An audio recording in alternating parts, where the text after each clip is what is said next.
we appear to prepare so heavily for 25th, as if there will be no 25th again another year. People are even putting pressure on themselves. Yes, and making religion more physical than spiritual. The human family ought to sit up and embrace wisdom. After 25th December, our life starts again.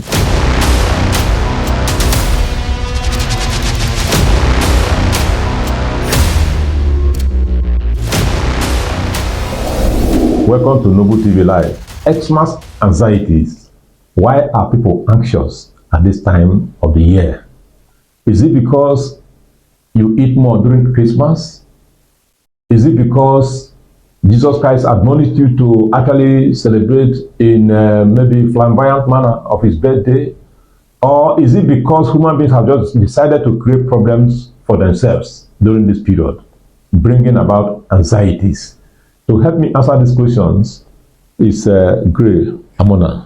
Thank you very much. You're welcome to the program. Thank you. Yes.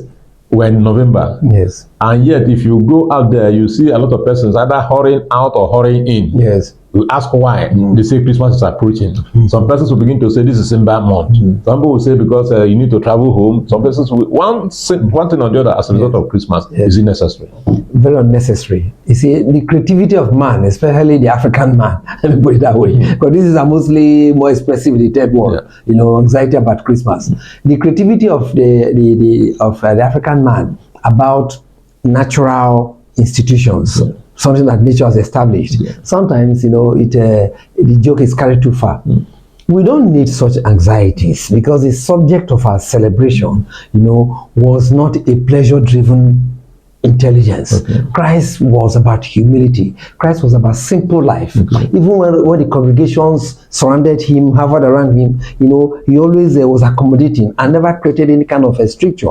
Even when his mother had to prevail on him, provide wine for this woman, I've run out of wine, or woman, what is my, but he still prevailed. So Christ was always available for man's you know, demands. But man has that olivatrice instinct, you know, ever insatiable. And man, you know, deliberately creates problems for himself.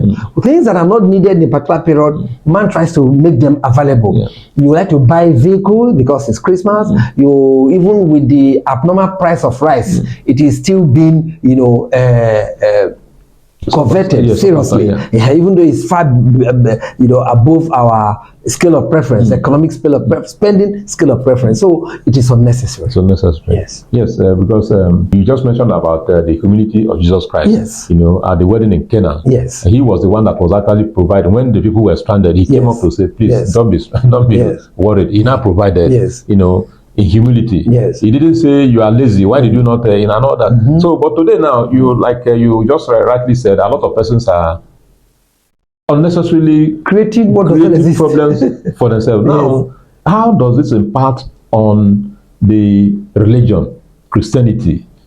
Does it make it better, or is it something that now brings about a complexity in the religion, you know, making people do all that distracted, you know, from what the religion is actually supposed to be teaching us? Yeah, the complexity that is proposed in your argument, you know, is actually prevalent, and it makes religion tilt towards materialism. No, if you look at the facets of denominational practice now, they hinge more on you know, the religion of cash rather than the religion of the spirit. The religion of the spirit brings us together, you know, under the umbrella of the concept, the universal brotherhood of man, which was very important to Jesus Christ. I doubt are we talking about the universal brotherhood of man today? I doubt that some people, they now discriminate between so-called biological children and adopted children. This is against the litmus instinct of universal brotherhood. So when Christmas comes, people become jittery, people become materialistic, people become pleasure driven. You know, a journey from Obiaruku to Walero, instead of 700 naira, 1,000.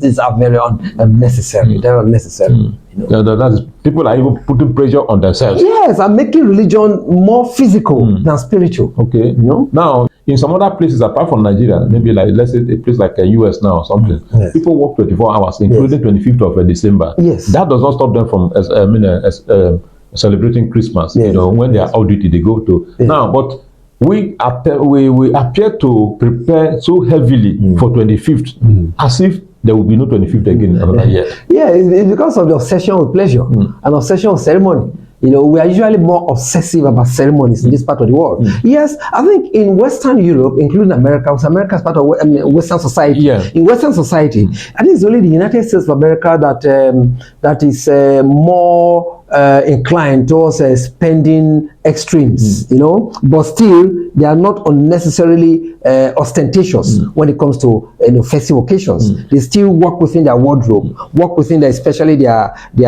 spending wardrobe. So the issue is that the way we conduct ourselves about that 25th December, there ought to be a rethink, because we do it as if after 25th December, the whole world will return to nothingness. When there was nothing before God created. You need to go to the secretariat, you know, in some of the capital cities in the South. The secretariat, you know, competes with the major marketplace in being centers of attraction. And what is that secretariat? It's not about civil service ethos that are being in practice, but rather about civil servants conducting themselves as if they are emergency traders. You know, hustling and busting atmosphere. Very unnecessary. Impinging on their work. Yes, you need to go to secretariat a day to Christmas. You will see nobody there, even though fires are yet to be treated. And for now, you see a lot of heavy decorations of the place, which is not out of place anyway. But you look at it as maybe why are we so decorations are welcome. About, decorations are welcome. You know, adornment of the physical space is very much welcome. The way it connects with an obsession about pleasure and ceremony, you know, it becomes laughable. You know. Now, what is the implication of this anxiety on the youth? First of all, the elderly, and also the society generally. Yes. First of all, on the youth, it makes youth more receptive to illusions about human existence. That life is all about eating and drinking. You need to see where youth, the way they drive. You know, the Christmas Eve, the party, P-A-R-T-Y. Party now wears. I'm not talking about that is, you know, eating and drinking and heavy music. It now assumes a new ritualistic character at that period. That makes it appear irresponsible. Yes, so the effect on youth, it makes the illusions more, you know, gruesome. Then on society generally, it raises materialism to another critical point in the self-definition of the human family. The human family ought to sit up and embrace wisdom. God asked Solomon, tell me what you want, I'll provide it for you. Someone said, give me wisdom. God was impressed. Oh, you didn't think of material things because you asked for something abstract, but which connects with the uplift of your soul. I'm going to add those material things. So that's it. The effect of society generally is that it enthrones, you know, the goddess of pleasure and the goddess of materialism. Your counsel now to all of us, including myself. How do we conduct ourselves this period? My counsel is the church has preached. We should not blame the church. The clerical classes doing the clerical community that are doing well, but it is the parishioner community, all of us, the congregation, that is the problem. When we, after listening to the Reverend Father or the pastor, when we return home, another message takes over. So the counsel is that we should collectively embrace simple life, simple spending, and don't regard buying and you know, the binge, you know, Western media calls it the binge, overspending. Don't regard it as the basis of life. The basis of life is satisfaction with what God has given you. Don't be too covetous. Don't be too materialistic, because these things don't matter. After 25th December, life starts again. Remember, school fees are around the corner. They're waiting for us, and it's like the school fees is saying, "Oh, you have spent, finish you. Come and pay my." We are ending it here. But let me tell you, with what Gray have just said, and I understood him to have said also, seek ye first the kingdom of God and his righteousness, and every other thing will be added. But if you begin to seek other things for the kingdom of God to be added, that is where the problem is. The Christmas period is not for people to misbehave. The Christmas period is not for people to ask for those things they cannot afford in the first place. And in fact, those things that they don't even need in the first place. And therefore, Gray have said, be modest in your attitude towards Christmas, because Jesus did not teach you that.